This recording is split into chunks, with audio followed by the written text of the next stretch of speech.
৭২-এর ভাজক সংখ্যা কতটি? এই জাতীয় অঙ্ক বিসিএস, প্রাইমারি, ব্যাংক সহ বিভিন্ন প্রতিযোগিতামূলক পরীক্ষায় প্রায় নিয়মিতভাবেই এসে থাকে। আমরা খুব সহজে এবং একটা টেকনিকে খুব অল্প সময়ের মধ্যে এই সমস্যার সমাধান করে ফেলব। ৭২কে এইভাবে লিখব, তারপর ঠিক এইভাবে 2 দিয়ে ভাগ করলে 2 দিয়ে ৭২কে ভাগ করলে 36 হবে। আবার 2 দিয়ে 36কে ভাগ করলে 18 হবে। আবারও 2 দিয়ে, যতক্ষণ 2 দিয়ে ভাগ করা যায় ততক্ষণ 2 দিয়ে করতেই থাকবো। 9, এখন আর 2 দিয়ে ভাগ করা যাচ্ছে না, 3 দিয়ে করলে 3 3-এ 9। আমরা এই ভাগ করার ফলে যেগুলো দিয়ে ভাগ করলাম এই সবগুলো একটা জায়গায় এসে এইভাবে লিখব, 2 গুণ 2 গুণ 2 গুণ 3 গুণ 3, অর্থাৎ এইগুলো, এটা এটা এটা এটা এটা। এখানে আমরা দেখতে পাচ্ছি 2 আছে 3টা, 2 আছে 3টা। তারপর আমরা এইভাবে লিখব, যেহেতু 2 3টা আছে 2 এর পাওয়ার দেব বা 2 এর মাথায় 3 লিখব। একটু জায়গা নিয়ে গুণ দিয়ে 3 আছে 2টা, 3 আছে 2টা, 3 এর পাওয়ার 2 দেব। এই 2 এর পাওয়ার 3 মানে 2 3টা, 3 এর পাওয়ার 2 মানে 3 2টা। ঠিক এইখানে যা যা আছে সেটাকে আমরা এইভাবে লিখব। এরপরে এই পাওয়ারের সঙ্গে একটা করে 1 যোগ করব, এর সঙ্গে 1 যোগ করব। তখন কি দাঁড়ালো?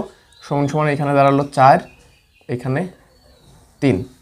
এখন সব বাদ, শুধুমাত্র এই 4 এবং এই 3 গুণ করে দিলেই হয়ে যাচ্ছে, অর্থাৎ 4 গুণ 3 সমান সমান 12। এই 12ই হচ্ছে ৭২-এর ভাজক সংখ্যা। আমরা এই ভাজক সংখ্যা সম্পর্কিত আরও একটা সমস্যার সমাধান করব, যেটা প্রায়শই পরীক্ষায় এসে থাকে। যেমন আমি একটা প্রশ্ন লিখি, 540-এর কতগুলো বিজোড় ভাজক আছে? এখানে বিজোড় না এসে জোড়ও আসতে পারে, বা 540 না আসে অন্য কোনো সংখ্যাও দিতে পারে। যাই দিক, নিয়ম একটাই, 540কে এইভাবে লিখব ওই আগের মতোই, 2 দিয়ে ভাগ করলে 270, আবার 2 দিয়ে ভাগ করলে 135। এবার সম্ভবত 3 দিয়ে ভাগ করা যায়, 3 4-এ 12, 1 থাকে 15, 3 5-আ 15। আবার 3 দিয়ে ভাগ করা যায়, 3 15 45, আবারও 3 দিয়ে ভাগ করা যায়, 3 5-আ 15। এইবার ওই আগের মতোই 2 গুণ 2 গুণ 3 গুণ 3 গুণ 3 গুণ 5, অর্থাৎ 3 এখানে আমরা দেখতে পাচ্ছি 3টা আছে, সেই 3টা আমরা নিয়েছি। 2 আছে 2টা, সেই 2টা আমরা নিয়েছি। একটা মাত্র 5, সেই 5 আমরা নিয়েছি। প্রশ্ন যেহেতু আমাদের বিজোড়, আমরা শুধু বিজোড়গুলোকেই রাখবো, অর্থাৎ এই 2-এর এখন আর কোনো কাজ নাই। এখন এখানে 3 বিজোড় 5 বিজোড় সমান সমান দিয়ে 3-এর পাওয়ার দেব 3, যেহেতু 3 আছে 3টা, একটু জায়গা নিয়ে গুণ চিহ্ন দেব, তারপর 5-এর পাওয়ার দেব 1, অর্থাৎ 5 একটাই আছে। এবার 3-এর সঙ্গে 1 যোগ করব, 1-এর সঙ্গে 1 যোগ করব, সমান সমান এখানে দাঁড়াবে 4, এখানে দাঁড়াবে 2।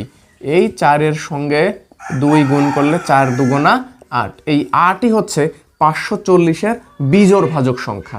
যদি চাইতো 540-এর জোড় ভাজক সংখ্যা, তাহলে আমরা কি করতাম? তাহলে 3 এবং 5 এগুলো বাদ দিয়ে শুধুমাত্র 2 নিয়ে কাজ করতাম, অর্থাৎ 2-এর পাওয়ার আছে কয়টা? 2 আছে কয়টা? 2টা 2 আছে, 2-এর পাওয়ার 2। যেহেতু আর কোনো কিছু নাই এখানে, এর সঙ্গে একটা 1 যোগ করলে সমান সমান 3, এই 3ই হতো উত্তর। আশা করি বোঝাতে পেরেছি। এই সম্পর্কিত যে কোনো প্রশ্ন থাকলে কমেন্ট বক্সে লিখে দিলে সেটার সমাধান দেওয়ার চেষ্টা করব। ধন্যবাদ।